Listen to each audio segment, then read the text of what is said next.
So അടുത്തൊരു study challenge ആയിട്ടാണ് miss വന്നിട്ടുള്ളത്. അപ്പോൾ അടുത്ത 7 ദിവസം എങ്ങനെയാണ് പ്ലാൻ ചെയ്യേണ്ടത്, എങ്ങനെയാണ് പഠിക്കേണ്ടത് എന്നാണ് മിസ് കറക്റ്റായിട്ട് പറഞ്ഞു തരാൻ പോകുന്നത്. അപ്പോൾ നമ്മൾ കഴിഞ്ഞ മൺഡേ ഒരു സ്റ്റഡി പ്ലാൻ പറഞ്ഞു തന്നിട്ടുണ്ടായിരുന്നു. അത് എത്ര പേര് കറക്റ്റായിട്ട് ഫോളോ ചെയ്ത എല്ലാവരും യെസ് എന്ന് കമൻറ്റ് ചെയ്യുക.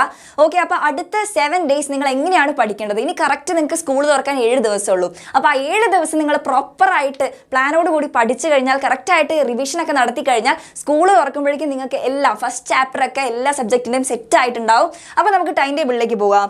യെസ്, അപ്പോൾ ആ മൺഡേ ഇന്നത്തെ ദിവസം നിങ്ങൾ എന്താ പഠിക്കേണ്ടത് മക്കളെ? നമ്മൾ കഴിഞ്ഞ ആഴ്ച മാത്സിൻ്റെ ഫസ്റ്റ് ചാപ്റ്ററിൻ്റെ ലൈവ് ഉണ്ടായിരുന്നല്ലോ. അപ്പോൾ അതിൻ്റെ റിവിഷനൊക്കെ ഓൾറെഡി നിങ്ങൾ നടത്തിയിട്ടുണ്ട്.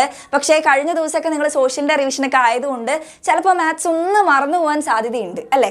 അപ്പോൾ നിങ്ങൾ എന്ത് ചെയ്യുക മക്കളെ? ഇന്നത്തെ ദിവസം അന്ന് പഠിച്ച ആ മാത്സ് ഒന്നുകൂടി, അതിലുള്ള എല്ലാ ക്വസ്റ്റ്യൻസും ഒന്നുകൂടി ഒന്ന് സോൾവ് ചെയ്ത് നോക്കുക. അപ്പോൾ ഇന്നത്തെ ദിവസം നിങ്ങൾ മാത്സിലെ ആംഗിൾസ് എന്ന് പറഞ്ഞ ചാപ്റ്റർ റിവൈസ് ചെയ്യുക. പിന്നെ നാളെ ട്യൂസ്ഡേ നിങ്ങൾക്ക് ഹിന്ദിയുടെ ചാപ്റ്ററിൻ്റെ ലൈവ് ഉണ്ട് മക്കളെ, 1 ഷോട്ട് ഉണ്ട്. അപ്പോൾ നിങ്ങൾ എന്ത് ചെയ്യുക മക്കളെ? കറക്റ്റായിട്ട് ആ ലൈവ് അറ്റൻഡ് ചെയ്യുക. ഓക്കെ, അത് കഴിഞ്ഞിട്ട് അടുത്ത ദിവസം വെനസ്ഡേ നിങ്ങൾ എന്ത് ചെയ്യുക മക്കളെ? തലേന്ന് പഠിച്ച ആ ഹിന്ദി കംപ്ലീറ്റ് ആയിട്ട് എന്ത് ചെയ്യുക? അടുത്ത ദിവസം ബുധനാഴ്ച നിങ്ങൾ റിവൈസ് ചെയ്യുക, റിവിഷൻ നടത്തുക. പിന്നെ തേഴ്സ്ഡേ നിങ്ങൾക്ക് ബേസിക് സയൻസിൻ്റെ റിവിഷനുള്ള സമയമാണ്. കഴിഞ്ഞ ആഴ്ച ഇതേപോലെ നമുക്ക് ബേസിക് സയൻസിൻ്റെ ലൈവ് ഉണ്ടായിരുന്നു. അപ്പോൾ നിങ്ങൾക്ക് ഇതാ ഇപ്പോൾ ഇത്രയും ദിവസം കഴിഞ്ഞപ്പോൾ ബേസിക് സയൻസ് ആയിട്ടുള്ളൊരു ടച്ച് വിട്ടു പോകുമല്ലോ. അപ്പോൾ ആ ഫുഡ് ഫോർ ഹെൽത്ത് എന്ന് പറഞ്ഞ ചാപ്റ്ററല്ലേ നമ്മൾ പഠിച്ചത്? യെസ്, അപ്പോൾ അതിൻ്റെ റിവിഷനാണ് മക്കൾ എന്ന് നടത്തേണ്ടത്? തേഴ്സ്ഡേ നടത്തേണ്ടത്. ഓക്കെ, ഇനി അടുത്ത ദിവസം ഫ്രൈഡേ നിങ്ങൾക്ക് ഇംഗ്ലീഷിൻ്റെ ചാപ്റ്റർ 1 ലൈവ് ഉണ്ടാവും. അപ്പോൾ നിങ്ങൾ എന്ത് ചെയ്യുക മക്കളെ? കറക്റ്റായിട്ട് ആ ഇംഗ്ലീഷിൻ്റെ ലൈവ് അറ്റൻഡ് ചെയ്യുക. ഓക്കെ, അതുകൂടാതെ നിങ്ങൾക്ക് സാറ്റർഡേ നിങ്ങൾക്ക് എന്താ മക്കളെ? റിവിഷനാണ്. ഏതിൻ്റെ?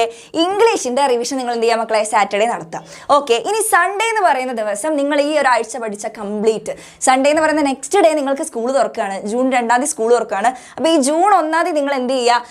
Maths, basic science, social, Hindi, English ഈ 5 സബ്ജക്റ്റ് നമ്മൾ പഠിച്ച കാര്യങ്ങളെല്ലാം ഫുള്ളായിട്ട് നിങ്ങൾ റിവൈസ് ചെയ്യേണ്ടത് എന്താണ് മക്കളെ? ഈ സൺഡേ ആണ്. അപ്പോൾ അത് കംപ്ലീറ്റ് ആയിട്ട് റിവൈസ് ചെയ്യുക.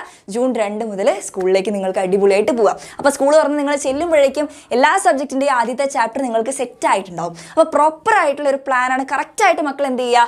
ഫോളോ ചെയ്യുക. അപ്പോൾ നമ്മുടെ ബാച്ചിലുള്ള മക്കൾക്കാണെങ്കിൽ ഓൾറെഡി അവർക്ക് അവിടെ ക്വസ്റ്റ്യൻ ഡിസ്കഷനും ലൈവ് കൂടാതെ തന്നെ എക്സ്ട്രാ ക്വസ്റ്റ്യൻസ് ഒക്കെ നമ്മൾ ബാച്ചിൽ പ്രൊവൈഡ് ചെയ്യുന്നുണ്ട്. അപ്പോൾ ഇനിയും നിങ്ങൾക്ക് ബാച്ചിൽ ജോയിൻ ചെയ്യാൻ ഇൻട്രസ്റ്റഡ് ആണെങ്കിൽ മക്കൾ എന്ത് ചെയ്യുക? ഈ ഒരു നമ്പറിൽ കോൺടാക്ട് ചെയ്താൽ മതി. ഓക്കെ, നിങ്ങൾക്ക് ഒരുപാട് ഫീച്ചേഴ്സ് ഉണ്ട്, ലൈവ് ക്ലാസ്സുകളും. ഇനി ഇപ്പോൾ ജൂൺ 2 നമ്മൾ ബാച്ച് സ്റ്റാർട്ട് ചെയ്യാണ്. അപ്പോൾ ആ സ്കൂൾ തുറന്നു കഴിഞ്ഞ് കഴിയുമ്പോൾ നിങ്ങൾക്ക് വരുന്ന എല്ലാ ചാപ്റ്ററിൻ്റെയും കംപ്ലീറ്റ് ആയിട്ടുള്ള ലൈവ് ക്ലാസ്സുകളും PDF നോട്ട്സും ചാപ്റ്റർ വൈസ് വർക്ക്ഷീറ്റും എല്ലാം, chapter wise exams, model exams എല്ലാം നിങ്ങൾക്ക് വേണ്ടിയിട്ട് നമ്മുടെ യുവ ബാച്ചിലുണ്ട്. അപ്പോൾ ഒട്ടും സമയം കളയണ്ട, പെട്ടെന്ന് തന്നെ ജോയിൻ ചെയ്തോ.